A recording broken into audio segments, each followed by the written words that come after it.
बाप्पा, मला तुझी फार आठवण येते रे. तू कधी येणार आमच्या घरी?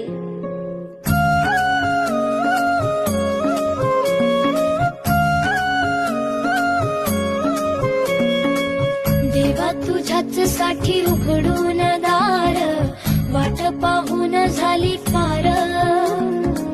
चिंता हरून देवा थकला असणार, दे माझ्या खांद्यावर भार.